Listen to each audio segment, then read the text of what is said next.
Welcome back, and you're watching Claptrap. We are back again. This is the video that can actually introduce you to the right designer to design your spaces. Hello, Neha ji. Hello. Welcome to Claptrap. Welcome to Conceptual Interior Studio. Thank you very much. This is going to be a very, very interesting video.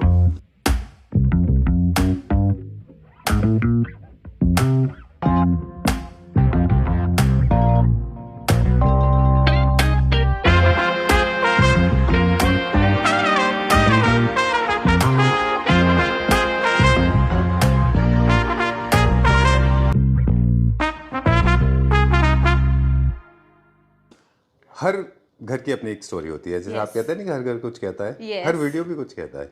Exactly. इसकी बहुत interesting story है. I think perfectly suitable material for chicken soup for souls, specially for friends. Okay, because I got a call from your friend. Yes.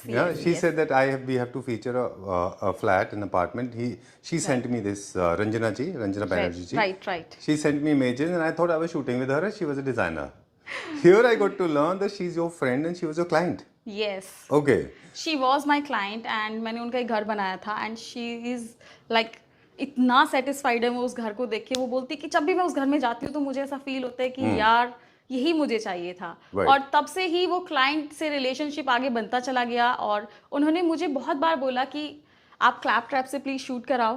तो मैंने बोला आप ही कर दो. तो इसीलिए उन्होंने ही आपको ये कॉल किया था. So you are an interior designer. Coming back to the serious conversation, I'm talking to Neha ji. She is an interior designer. You have studied interior designing, right? Yes. And how many projects you have done on this company? Recently, till now, I have delivered almost 250 plus projects. Great. Wow. You do commercial and residential both? Yes, I do commercial. I do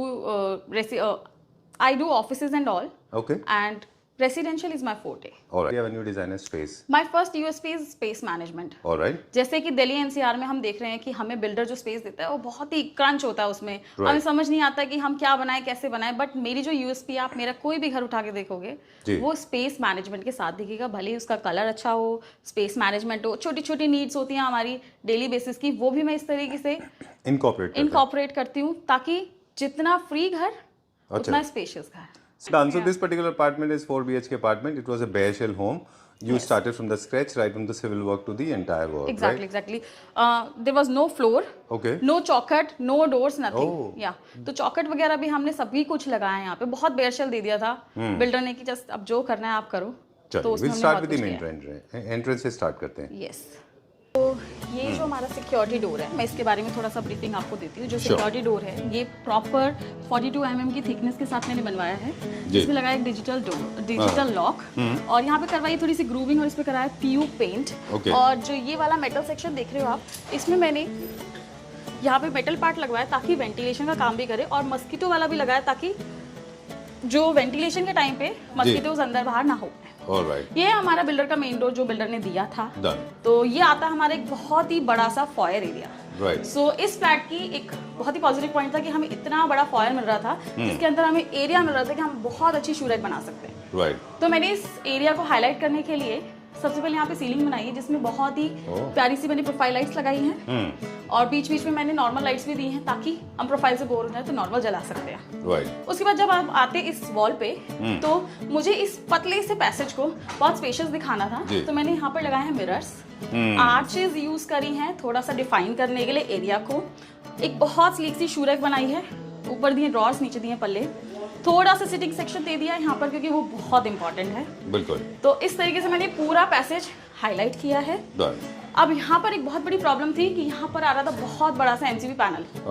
तो उसको मुझे beautify करना था. तो मैंने यहाँ पर एक वॉलपेपर लगवाया है और इसको हमने स्लांट करते हुए बनवाया है. आपने सही बोला था, स्पेस मैनेजमेंट आपकी मास्टरी है. यस, स्पेस मैनेजमेंट मेरी मास्टरी है. तो हमने इसको इस तरीके से हाइड किया है ताकि ये एक बहुत ही पेंटिंग का काम करे. और ये आर्ट पीस है. हाँ, ठीक है. तो हमने यहाँ पे जो टाइल्स लगाई हैं वो लगाई हैं 6 फीट बाय 4 फीट की. तो इससे क्या होता है कि हमें इतना स्पेशियस लगता है क्योंकि हमें घर स्पेशियस दिखाना है जी. तो मैंने बड़ी टाइल लगाने का रीजन ये होता है कि जितनी बड़ी टाइल उतना वो फ्लो में जाती है और उतना घर बड़ा दिखता है. तो ये है हमारा डॉटर्स रूम और इस डॉटर रूम में हमें बहुत सारी चीज़ें चाहिए थी, जैसे स्टडी चाहिए था, एक्स्ट्रा वार्डरोब चाहिए थी, क्योंकि डॉटर है तो उसको बहुत सारा सामान चाहिए, रखना होगा अपना, स्पेस ही स्पेस चाहिए थी और थोड़ा सा ऐसा कि वो अपनी रील्स बना सके और बहुत सारी चीज़ें कर सके। तो बेडरूम थोड़ा बेडरूम जैसा लगना चाहिए, एकदम हैपनिंग। तो हमने उसी अकॉर्डिंग यहाँ पे जो बैक वॉल बनाया है, बहुत मैंने एक आर्च दी है जिसमें पूरे लूवर्स लगाए हैं, पीछे लाइटिंग और यहाँ पे लगाया कस्टमाइज वॉलपेपर। थोड़ी सी साइड बच रही थी, वहाँ पे ट्रिम्स लगाई हैं, कॉर्नर कस्टमाइज ट्रिम्स हैं, एक हैंगिंग लाइट आ जाती है जी। इस बेडरूम में यहाँ पर एक वॉल थी और सिर्फ ये सेक्शन था वार्डरोब का जो कि बहुत कम पड़ रहा था। तो मैंने ये वाली वॉल तोड़ दी है, हमने साइड टेबल का प्रोविजन सिर्फ एक साइड रखा है जी। उसका एक साइड टेबल हटाने की वजह से हमें इतनी बड़ी वार्डरोब मिल जाती है। तो ये ड्रेसर सेक्शन आ जाता है। अब ड्रेसर भी हम ऐसे एरिया में बनाना पसंद करते हैं ताकि हम थोड़ा आगे पीछे होके देख सकें। अदरवाइज डॉटर्स रूम में अगर उसने कभी साड़ी पहनी है, कुछ पहनी है, तो वो बड़ा क्लॉस्ट्रोफोबिक हो जाता है। तो उस चीज को ध्यान में रखते हुए हमने पूरा एक स्पेस दिया है। यहाँ बनाए ड्रेसर, नीचे दो ड्रॉर्स और ये सेक्शन पूरा ड्रेसर सामान के लिए। ये पूरी वार्डरोब आ जाती है और again most important space, use cloth का स्पेस जो हमने एंट्री पे ही बना दिया है। ग्रेट। ये जनरली आपके सब वार्डरोब में आगे भी है? जनरली सब वार्डरोब्स में नहीं होता, कभी कभी हमारे पास स्पेस नहीं होती, निशेस होती हैं, तो हम कहीं और प्लान करते हैं इसको कैसे बनाना। राइट, वहाँ पे आ जाती है एक स्टडी जी, एक अच्छी बड़ी स्टडी उनको चाहिए थी तो हमने बनाई है। पीछे सेम लूवर्स लगाए जो बैक वॉल पे लगाए हैं और यहाँ पे आ जाते हैं ओवरहेड स्टोरेज, दो ओपन है बाकी क्लोज्ड हैं, नीचे सारी ड्रॉर्स और again drawers with pedestal. Alright, great. Girls room के और बॉयज रूम के थोड़े पैरामीटर्स में और थोड़ा सा टेस्ट में लाइक काफी डिफरेंस होता है, तो वो मैं भी आपको दिखाऊंगी। चलिए गर्ल्स रूम में। हाँ, okay, alright, where are we going now? So अब मैं आपको दिखाती हूँ यहाँ का लिविंग और डाइनिंग एरिया। तो सबसे पहले पीछे पैसेज तो आपको लग ही रहा होगा कि कितना स्पेशियस मैंने उसको बनाया है, जस्ट इसीलिए कि ताकि जब हम यहाँ एंटर करें तो हमें यहाँ एक वाव फैक्टर आए। सो अगेन यहाँ पे थोड़ा सा जो कस्टमर का फर्नीचर था वो हैवी था, तो हमने उसको ध्यान में रखते हुए जो भी पैनलिंग यहाँ पर करी है वो मिनिमल करी है। मैंने यहाँ पर ये एरिया फ्लोट किया है और ये वाला एरिया फ्लोट किया है, इसमें लगाए हैं कस्टमाइज ट्रिम्स। ओके, लोग जनरली सिंपल ट्रिम्स लगाते हैं, बट यहाँ पे थोड़ा सा इनोवेटिव चीज करने के लिए मैंने कॉर्नर सारे कस्टमाइज कराए हैं और ये कोई पीओपी के नहीं है जी। ये HDHMR के बने हुए हैं, कस्टमाइज बन के आते हैं। उसके बाद हमने इसको यहाँ पे डिजाइन किया है। अच्छा, थोड़े से लूवर्स लगाए हैं। यहाँ पे मैंने एक बुक मैच का लैमिनेट लगाया है, दोनों तरफ आ जाती है लाइट ताकि ये जो एरिया फ्लोट हो रहा है वो उसको हाईलाइट करे। ठीक बात है। अगेन पैटर्न मैंने रिपीट किया है। Great, done. तो ये अगर आप जैसे आप बता रहे थे कि दो एक और मास्टरी आपकी स्पेस मैनेजमेंट के अलावा वो है कलर पैलेट। तो थोड़ा सा कलर पैलेट के बारे में बात करेंगे। कलर पैलेट के बारे में क्या है, फैब्रिक पे क्या था?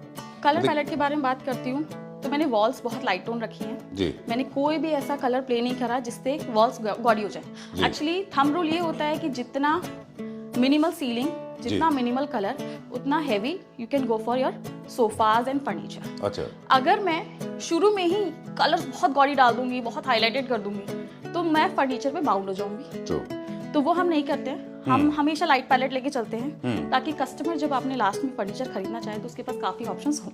Great, done. Now the second point is lighting. Drawing room की लाइटिंग, लिविंग रूम की लाइटिंग बाकी रूम से थोड़ी सी डिफरेंट होती है ना? क्या प्लानिंग होती है लाइट्स की? Actually there is a COB light, इसका एक फॉल होता है जो जब जिस एरिया पे पड़ता है तो उसको ग्रेस देता है। दूसरा होता है कि हम लिविंग और डाइनिंग में नेचुरल व्हाइट लाइट यूज करते हैं।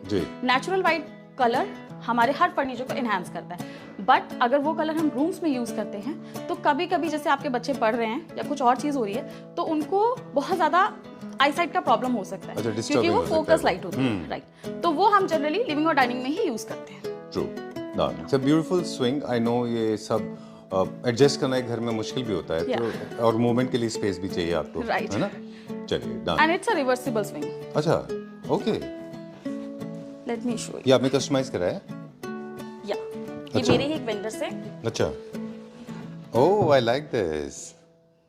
Very traditional boho Indian style का है ये, वेरी नाइस, रिवर्सिबल है। Okay, great. एक्स्ट्रा सीटिंग के साथ साथ स्विंग की भी, स्विंग तो है ही है। Swing is a moody thing. अच्छा, very nice, very well done. बहुत सारे लोग एक्चुअली ऐसे काम करते हैं, आप बताइए मैं करता हूँ। वो ये नहीं देखते कि Pinterest की एक पूरी लॉबी है जिसमें कस्टमर ये कर लेता है, बट कस्टमर की फर्स्ट प्रेफरेंस लास्ट प्रेफरेंस को मैच करती है, क्या वो ब्लेंड होगा? नहीं, वो एक इंटीरियर डिजाइनर को देखना होता है, क्योंकि हर कस्टमर हर कलर पसंद करता है, लेकिन आप उसको डिलीवर कैसे कर रहे हो वो आपको देखना होता है being a interior designer. Very true. कई बार तो डिजाइन ऐसे होते हैं कि उनके पर्सपेक्टिव डिफरेंट होते हैं। जरूरी नहीं है कि वो स्केल आपके स्केल्स में मैच हो जाए। जरूरी नहीं है कि मतलब it's like fitting an elephant in a fridge, not possible. है ना? तो वो देखना पड़ता है। चलिए, where are we going now? क्या चलेंगे?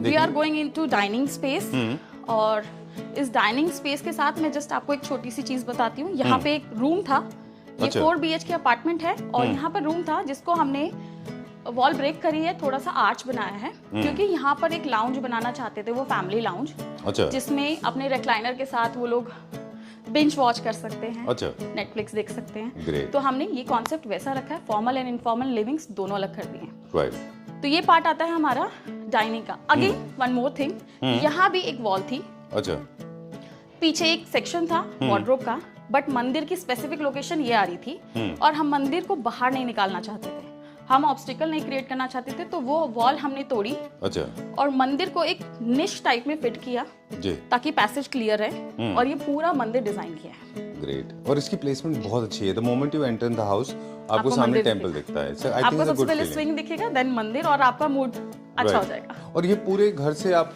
टेंपल कहीं ना कहीं विजिबल है, हर रूम से थोड़ा बहुत अगर आप देखें, है ना? These kind of things are very important, है ना? चलिए, विल गो लिटिल फर्दर। थोड़ा सा मटेरियल के बारे में बता दें, किस मटेरियल में बनाया हमने? ये मैंने बनाया HDHMR में। अच्छा। अब क्लाइंट को जो पले चाहिए थे वो गोल्डन चाहिए थे। अच्छा। तो मैंने इस पे लगाई है गोल्डन एक्रेलिक, कटिंग कराई है, बीच बीच में हुक्स दिए थे जिसमें लगी है बेल्स। ये आ जाता है हमारा एक सेक्शन, और मैंने इसमें लगाए हैं पॉकेट डोर्स। अच्छा, ये स्पेस सेविंग होते हैं काफी। या ऑलराइट, ये बहुत स्पेस सेविंग होते हैं। जब आप पूजा करते हो तो ये अंदर चले जाएंगे, तो आपके शटर्स अंदर चले जाएंगे। राइट। और ये प्रैक्टिकल है, ये प्रैक्टिकल है, एंड ये ड्यूरेबल भी है। अच्छा। और ये एक स्टूल है, जब आपको पूजा करनी है तो स्टूल आप बाहर निकाल सकते हो, और अदरवाइज आप इसको अंदर ही रख सकते हो। आपने ठीक बोला था कि स्पेस मैनेजमेंट आपकी की स्पेशलिटी है। कोलैप्सिबल कर दिया आपने सब कुछ, right from shutters to stools to everything, है ना? यस। Okay, great. ये क्या व्हील्स पे रन करता है? इसके अंदर इनबिल्ट व्हील्स होते हैं, छोटे से, ज्यादा बड़े नहीं लगा सकती वरना ज्यादा मूवमेंट रहेगी, आप बैठ नहीं पाओगे। ज्यादा बड़े लगा, इनबिल्ट होते हैं, बहुत स्लीक होते हैं, ताकि आराम से बाहर निकल आए और आराम से अंदर चला जाए। I'm getting to learn a lot of things. I've done so many videos, लेकिन आपके साथ एक अलग ही पर्सपेक्टिव हमें देखने को मिलता है। Very nice. Okay. Thank you so much. चलिए, where are we going now? अब हम तो मंदिर का थोड़ा सा अंदर का मैं बता देती हूँ। थोड़ी सी शेल्फ लगाई है इसमें मैंने, यहाँ पे एक थोड़ा सा प्लेटफॉर्म दे दिया है स्टेयरकेस टाइप का, ताकि सारे भगवान उस अकॉर्डिंग आ सकते हैं। लेवल पे अच्छे लगते हैं। यस। और स्लीक ड्रॉर्स दे दिए, क्योंकि बहुत सारा मंदिर में ऐसा सामान होता है जो हमें रखना होता है, अलग अलग ड्रॉर्स चाहिए होती है। किचन की किस तरह से प्लानिंग करते हैं? तो किचन की प्लानिंग तो बहुत ज़रूरी प्लानिंग है, जिसमें हमें बहुत सारी चीज़ें अकोमोडेट करनी है। किचन का सबसे पहला रूल होता है कि जितना फ्री किचन उतना स्पेशियस किचन। अगर मेरे सारे अप्लायंसेस इधर उधर रखे हुए हैं, उनकी स्पेस नहीं है मेरे पास अच्छे से, तो किचन हमेशा क्लटर्ड रहेगा। और उसको क्लटर फ्री दिखाने के लिए हम मैनेज करते हैं कि फ्रिज अपनी जगह पर हो, मसाले अपनी जगह पर हो, और आपके जो डेली अप्लायंसेस होते हैं, एयर फ्रायर हो गया, आपका मिक्सर जूसर ग्राइंडर हो गया, वो ऐसी जगह पर हो कि आपने निकाला, यूज करा, वापस, ताकि आपका लेफ्ट और राइट हमेशा फ्री रहे, इससे आपका किचन बहुत अच्छा लगे। उसी हिसाब से मैंने यहाँ पे पूरी प्लानिंग करी है। सबसे पहले यहाँ पे ना वॉल थी बहुत बड़ी। अच्छा। हमने वो वॉल निकाली है। बहुत छोटा सा एक पैसेज था, वो रखा है, ये पूरा निकाल दिया। अब हमारे पास काफी बड़ी स्पेस होगी। तो सबसे पहले मैंने एक टॉल पैंट्री, जिसमें सारे मसाले और डेली के स्टफ्स होते हैं जो हम डब्बे में हमेशा नहीं भरना चाहते, उसको हम यहाँ लगा देते हैं। अच्छा।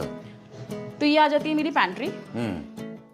अब इस पैंट्री की एक डेप्थ थी, जिस डेप्थ को मैंने यूटिलाइज करते हुए इसी के साथ पीछे बना दी क्रॉकरी यूनिट। राइट, ये पूरा राइट। इनकी प्लेसमेंट और मैनेजमेंट थोड़ा मैटर करता है अगर अपने कंट्रोल में है तो। मोस्ट ऑफ द किचन्स तो ऑलरेडी बने होते हैं बिल्डर की तरफ से।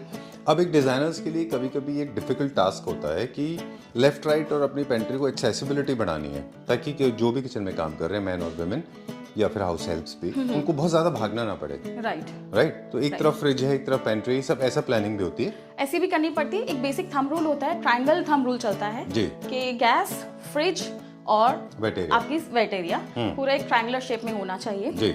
ये और अग्नि पानी का भी साथ ही होना चाहिए, ट्रायंगुलर ही होना चाहिए। ठीक है, ये बेसिक रूल है। उसके बाद जब भी हम प्लानिंग करते हैं, हम बिल्डर का मोस्टली स्लैब तोड़ना ही प्रेफर करते हैं, क्योंकि उसकी स्लैब काफी नीचे होती है और उसमें हमारी स्पेस वेस्ट होती है। और ऊपर से उनकी जो आरसीसी होती है बिल्डर की जी। वो 4 इंचेस थिक होती है। अच्छा। वो भी हमारी पूरी एक ड्रॉर की स्पेस वेस्ट करती है, तो हम उसको ब्रेक करते हैं, ना ही किचन प्लान करते हैं। तो उसी तरीके से मैंने यहाँ भी प्लान किया है। आई एम जस्ट थिंकिंग, आप बोल रहे हो, मैं सोच रहा हूँ कहीं हमने तो ये मिस्टेक नहीं की, कहीं हमने तोड़ा ही ना हो अपने फ्लैट में। You got me thinking actually. Okay. बहुत डिटेल बता रही हूँ। आई नो, इट्स इंटरेस्टिंग है, मुझे बहुत अच्छा लग रहा है ये। I like it. मुझे सोच रहा हूँ ये शायद हमने मिस्टेक की है। Alright, great, please go ahead.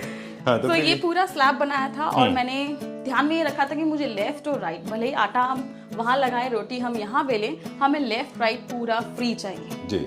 उसी से हमारा किचन बड़ा लगेगा। ठीक है। यहाँ पर हमने एक इनबिल्ट सेक्शन के लिए बना दिया, ओवन एंड माइक्रोवेव का पूरा सेट है जो इनबिल्ट है। उसके नीचे वाले एरिया में मैंने कस्टमाइज विकर बास्केट बनाई, क्योंकि सबसे बड़ी चीज होती है एक अलग से टोकरी होती है हमारी, और उसमें हमारी सब्जियां और फ्रूट्स रखे होते हैं, तो वो भी काफी गंदा लुक देते हैं किचन में। तो ये दोनों ड्रॉर्स मैंने डेडिकेट करी है फ्रूट्स एंड वेजिटेबल्स के लिए। इसको कस्टमाइज बनाया, इसमें लगा दी मैंने वेंटिलेशन जाली, और थोड़ा थोड़ा ऊपर से फ्री रखा है एयर पास होने के लिए। अकॉर्डिंग टू यू कौन सा अच्छा है? काउंटर टॉप के सारे ऑप्शंस मार्केट में अच्छे हैं, ऐसा नहीं कोई अच्छा नहीं है। You can go in a medium range, but thumbnail is go with a full body. अच्छा। फुल बॉडी में क्या होता है, अगर कोई भी चीज घिसती है तो नीचे सेम निकलता है। राइट। अगर कोई फुल बॉडी नहीं है, या फुल बॉडी नहीं है, जैसे मैंने फुल बॉडी में यूज किया है, तो कुछ भी अगर ये घिसेगा तो सेम निकलेगा। क्या चीज है? क्वार्ट्ज है? This is nano. नैनो है। नैनो का काफी लोगों में मिथ भी है, उनको लगता है कि ये स्टेन एब्जॉर्ब करता है। नहीं, ऐसा नहीं होता है। अच्छा। अगर आप ग्रेनाइट की भी बात करोगे, जिसको हम बोलते हैं सबसे ज्यादा मेंटेनेंस फ्री है, अगर 7 से 8 घंटे उसको भी हल्दी है तो वो हल्का येलोइश हो जाता है। अच्छा। तो स्टेन प्रूफ भी कुछ नहीं है जी। आपको 3 से 4 घंटे में मार्क्स हटा देने चाहिए। ऑलराइट। वो चाहे ग्रेनाइट हो चाहे नैनो या इजीली, सॉरी, या फिर क्वार्ट्ज या चाहे क्वार्ट्ज। लाउंज एरिया, अच्छा, फैमिली लाउंज एरिया। सो ये वॉल हमने तोड़ी थी क्योंकि हमें 3 ही रूम यहाँ पे रिक्वायर्ड थे, 4th रूम रिक्वायर्ड नहीं था, तो इसको बनाया लाउंज। यहाँ पे सर ने अपने रिक्लाइनर्स लगाए हैं। अच्छा।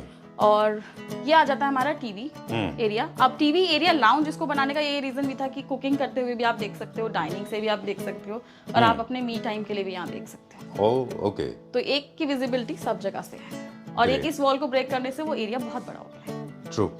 I like that. I like that. You knocking down walls is always a good idea. Yeah. Of course, within the permissible limit, and secondly, you have to see the requirement of the client. Exactly. Right. Very nice. क्या furniture for recliner room for the entertainment or the media room is different from the formal seating? Yeah. Okay. थोड़ा सा, क्योंकि वो me time के लिए आपको आपके colours, आपकी प्रेफरेंस, आपकी कंफर्ट जोन चाहिए होता है। जी। तो वो अपने हिसाब से होता है, चेंज होता है, डिफरेंट होता है। एक बहुत ऑफ ट्रैक सवाल पूछेंगे आपसे। You do styling as well, right? From the decor, carpet, rugs, flower vases, like है ना, everything that you do, right? वो भी आप करते हैं? Yes, yes. चलिए, यहाँ पे हम क्या क्या करने वाले हैं? कार्पेट्स में कुछ ऐसा है? यहाँ पर अभी हमने जो था बजट में इतना ही था। अच्छा। जो कस्टमर ने हमसे कॉस्टिंग ली थी जिस चीज की, वो हमने इतने ही की थी जो हमने यहाँ पर किया हुआ है। ओके, अगर किसी को जरूरत है तो आप कर देंगे? हाँ, हम करते हैं। और बस हम जो नहीं करते, बेसिकली जो मैं नहीं करती हूँ, वो होता है सोफा एंड डाइनिंग, बिकॉज उसकी रेंज बहुत वेरिएबल है।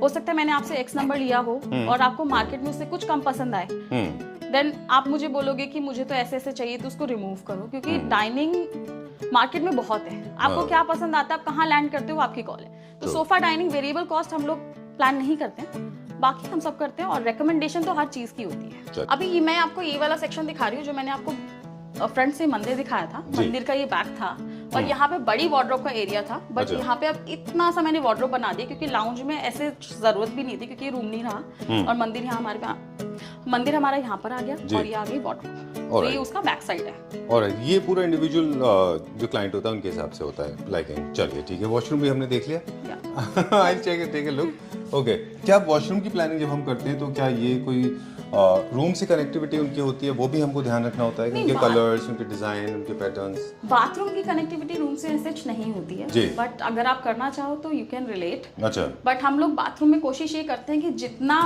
कम नंबर ऑफ टाइल्स हम सिलेक्ट करेंगे, अच्छा, उतना हमारा स्पेशियस लगेगा। जैसे मैंने यहाँ पे 2 ही सिलेक्ट किए, पीछे फ्लोरल दे दिया, बेदिंग की 3 वॉल हाईलाइट करते हुए, रेस्ट सारा सेम कर दिया, उसी का एंटी स्किड मैंने फ्लोर पे लगा दिया। इससे क्या हो रहा है कि मेरा 8x4 का 8x5 का बाथरूम भी बहुत स्पेशियस निकल के आ रहा है। मास्टर बेडरूम के सीक्रेट होते हैं कि जिनका भी वो रूम है, उनको आके वहाँ पे एक ऐसा जोन मिलना चाहिए, वो जो भी उनकी पसंद है। ठीक है। बट उसको मैं कैसे डिलीवर कर रही हूँ और एक इंटीरियर डिजाइनर कैसे डिलीवर कर रहा है, वो बहुत मैटर करता है, और वो बहुत सारे सीक्रेट्स है उसमें जो मैं आपके सामने नहीं बताऊंगी। बट मैं इस बेडरूम के बारे में बहुत डिटेल में बता दूंगी आपको। Please start with the feature wall. सो ये जो वॉल है हमारी, बेसिकली इस पूरी वॉल पे बीन्स कॉलम ने इसको बहुत डिस्टर्ब किया था। अच्छा। इधर भी है, ऊपर भी है, साइड में भी है। बॉक्सी था। राइट। तो उसको ओवरकम करने के लिए सारी चीजों को हमने प्लानिंग इस तरीके से की है कि मैंने खुद पैनल्स फ्लोट कर दिए हैं, सबके पीछे लाइटिंग्स दी है। यहाँ पर 3D पैनल लगाया जो मेरा कस्टमाइज होके आता है फैक्ट्री से, वो लगाया। यहाँ पर थोड़ा सा लैमिनेट टेक्सचर दे दिया, जैसे मेरे पूरे घर में कुछ वुडन नहीं दिखेगा, कहीं के फर्नीचर में वुडन था तो थोड़ा सा दे दिया मास्टर बेडरूम में, थोड़ा एक लुक ब्रेक करने के लिए। पेस्टल था। यहाँ थोड़े से लूवर्स दिए हैं। पैनल पूरा ऐसे फ्लोट किया है कि वो बीम कॉलम हमें डिस्टर्ब नहीं कर रहा। वो जो फीलिंग था ना क्लॉस्ट्रोफोबिक बॉक्स का, वो खत्म हो गया। राइट। और कॉम्पैक्ट है तो मोनोक्रोमैटिक जैसे आपने कहा हमेशा होना चाहिए। बेडरूम में bed is the first preference, pivotal वही है सबसे पहले। तो बेड है ना? Sorry, no problem. What I mean basically you the centre point जो है उसका बेड होता है, जहाँ से स्टार्ट होता है पूरा फर्नीचर लेआउट। बेड से नहीं होता। अच्छा, वार्डरोब से होता है। अच्छा, वार्डरोब से स्टार्ट। एक्चुअली हमें देखना होता है कि हमारे पास लिमिटेड कलर्स कहाँ हैं। अच्छा। Asian paints have thousands of color, right, but in laminates you have limited colors. Okay. So सबसे पहले थंब रूल होता है कि आप अपनी वार्डरोब सेक्शन पूरा फिक्स करो। अच्छा। उसके बाद आप कलर पैलेट पे जाओ। फ्लोर कर रहे हो तो फ्लोर सबसे पहले एक सिलेक्ट की जाती है। ठीक है। क्योंकि अगर जितना लाइटर टोन हम इन सब पे रखेंगे तो हमारे पास कर्टेन्स, बेडशीट्स, कुशन्स में कलर ऐड कर सकते हैं। प्ले करने का एक वो मिल जाता है, फ्रीडम। राइट। अगर हम पहले इस पे बाउंड हो जाएंगे तो हम बहुत ज्यादा मल्टी कलर में चले जाएंगे। ट्रू। तो सबसे पहले मैंने जो पैलेट सिलेक्ट कराया था वो इसका था। न्यूट्रल टोन ही रखा है, बट न्यूट्रल को ब्रेक करने के लिए बीच बीच में थोड़ा सा यहाँ पे हमने जो टेक्सचर लगाया है ये है स्टोन टेक्सचर। जी। स्टोन टेक्सचर लगाया। ये वार्डरोब सेक्शन हमने एडिशनल बनाया इस रूम में, क्योंकि 12 बाय 16 का रूम था। ठीक है। और इसमें हमारे पास स्पेस थी, तो यहाँ पे एक एडिशनल वार्डरोब बना दी है। ऑलराइट। ये एक सेक्शन दिया है यूज क्लोथ के लिए, क्योंकि आजकल वो जमाना नहीं है कि दरवाजे के पीछे आप टांग दोगे। तो एक सेक्शन दे दिया यूज क्लोथ के लिए। थोड़ा सा एक सिटिंग यहाँ दे दी है। अच्छा, क्या पर्पस है उसका? आप आराम से बैठ सकते हो। आपने विंडो खोली हुई है, आप अपनी चाय पी रहे हो तो एक यहाँ पर ये दे दी। ये हमारा ड्रेसर है। अब मुझे ड्रेसर बनाना था यहाँ पे, तो ये ड्रेसर बनाई, स्टोरेज बनाई है। ये जो कैबिनेट बनाई है मैंने नीचे की, इस एरिया को यहाँ से अलग से एक डिवाइड कर दिया, क्योंकि मुझे ड्रेसर के पीछे स्टोरेज नहीं मिल रही तो साइड में मिल जाएगी। अच्छा। और नीचे मैंने 4 ड्रॉर्स दे दी हैं, जिसमें आप बहुत सारा सामान रख सकते हो। ये बैंगल हैंगर था क्या? या। अच्छा। और यहाँ आ जाता है हमारा LED मिरर। अगेन ये बहुत इंपॉर्टेंट चीज है मेकअप करने के लिए। आपको लाइटिंग चाहिए ही चाहिए। अलग अलग इंटेंसिटी की लाइट चाहिए होती है इसमें? हाँ, तो इसमें है हमारे पास एक white, natural white, warm white. TV कैसे प्लेस करेंगे इस पे? टीवी हमारा आएगा बीच में। अच्छा। ये मैंने टीवी के पीछे का सॉकेट दिया है। ओके। या, और ये पैनल मैंने सिमिलर पैनल लगाया जो मैंने पीछे यूज किए थे बेड के। ऑलराइट। ताकि सिमिलर रहे। आप जैसे देख सकते हो इसमें मैंने कलर उतने ही यूज करे जितने मुझे लग रहे थे कि मुझे यूज करने चाहिए। जी। और यहाँ पे जो एक रिक्वायरमेंट थी स्टोरेज, तो यहाँ भी मैंने एक स्टोरेज दे दी है। अच्छा। और डेड एंड पे दिए ताकि कोई पैसेज भी हमारा क्लियर रहेगा और स्टोरेज ब्लॉकेज नहीं देगी। और बहुत हिडन भी है एक्चुअली। मुझे भी नहीं रियलाइज वो वहाँ स्टोरेज है। ये एक स्टोरेज हो गई, नीचे स्टोरेज हो गई, ये एक स्टोरेज हो गई। अच्छा। और ट्रांसपेरेंट मटेरियल के जितने शटर्स होते हैं वैसे भी वो तो दिखते ही नहीं। उसमें थोड़ा सा डेकोरेटिव आइटम रख सकते हो। ट्रू। कुछ विजिबल, कुछ सीन अनसीन। यस। ओके। यहाँ का आगे भी एक और स्टोरेज भी है। ये बिल्डर का प्रोवाइडेड निश एरिया था। अच्छा। जिसमें ही हम सिर्फ वार्डरोब बना सकते थे, बट मैंने फिर भी प्लानिंग के अकॉर्डिंग इतनी सारी स्टोरेज और निकाल दी है। तो यहाँ पे भी एक एल शेप में पूरी स्टोरेज है। Last but not the least, ये है सन्स बेडरूम, जो कि बहुत इंपॉर्टेंट था। इस रूम के सिलेक्शन के टाइम पे मुझे कलर के लिए बहुत स्पेसिफिक था कि मुझे यही कलर चाहिए। एक पैलेट था उनका। अच्छा। कि यही टोन चाहिए, तो उसको सिलेक्ट कराने में काफी टाइम लगा, बट अचीव किया मैंने उसको। Actually, I was laughing behind the camera because I understand the designer goes through a lot of paradox. एक तरफ तो आपके पास Gen Z boys, girls होते हैं, exactly. और दूसरी तरफ आपके पास parents होते हैं, those who are millennial. So they have a different thought process, and Gen Zs have a different thought exactly. process. And at the same time, you as a third person also have a third angle to it, right. Because you have to see as a designer. Right. So how do you manage this whole triangle? But see, हमेशा 2 ही perspective होते हैं, client का और एक client के बच्चों का। हमारा कोई पर्सपेक्टिव नहीं होता, क्योंकि बीइंग अ डिजाइनर मुझे सब चीजें ब्लेंड करनी है। मेरे लिए बहुत इंपॉर्टेंट है कि आपको क्या चाहिए जी। और मुझे उसको कैसे सटल वे में डिलीवर करना है, वो मेरी ड्यूटी है। ठीक बात है। Done. तो उनका जो भी colour, have you ever faced a situation जहाँ पे Gen Z ने बोल दिया कि I want grey and dark grey? बिल्कुल बिल्कुल, वो लोग आते हैं एकदम गेमिंग जोन चाहिए, एकदम डार्क ब्लू के साथ कि I need this colour only. So लेकिन बाकी इंटीरियर आपको सपोर्ट नहीं कर रहा, तो आप कैसे ट्रांजिशन देंगे? बिल्कुल कर सकते हैं, क्योंकि जब हमें कोई डार्क बॉडी कलर लगाना है, अगर उसको पसंद है तो हम उस पर्टिकुलर एरिया को हाईलाइट करेंगे और मैं उसको बहुत समझाती हूँ कि आप इस एरिया को हाईलाइट कर लो, बाकी रेस्ट पूरे घर के साथ ब्लेंड कर लेते हैं। थोड़ा स्मूथ होना चाहिए, एक रूम से दूसरे रूम का ट्रांजिशन। राइट, हमारा एक डोमिनेटिंग टोन होना चाहिए जो पूरे घर में रन करता है। राइट, वो कोई भी कलर हो सकता है, बट उसके अलावा फिर हम हाईलाइट कर सकते हैं। चलिए done. Please tell us about this. तो ये हमारी पूरी बैक वॉल है। तो बैक वॉल क्योंकि बहुत अच्छी वॉल मिल रही थी हमें बैक पे, और यहाँ पे हमने थोड़ा बहुत डिमोलिशन का काम भी किया है, स्पेसेस बढ़ाई है वार्डरोब की, वो मैं अभी आपको बताऊंगी। बट इस बैक वॉल को पूरा क्रिएट करा है कि जैसे यहाँ पर मैंने पूरी ग्रूविंग्स करवाई है स्ट्रेट, और यहाँ पर लगाए 3D पैनल्स, और सबको एक सटल टोन में लिया है। थोड़ा थोड़ा पैनल में कहीं की फ्लोट करना पसंद करती हूँ ताकि हमारी लाइट्स ऐड हो जाए। ठीक बात है। तो इस तरीके से बैक वॉल कर लिया है। इसी कलर को ध्यान रखते हुए हमने यहाँ का कलर भी चूज करा है। फैमिली सेम है, लाइट एंड डार्क का फर्क है। Done. We have come to an end now. This was the last room. Before we sign out, once again, thank you very much for meeting us. I got to learn a lot of things. Thank you so much.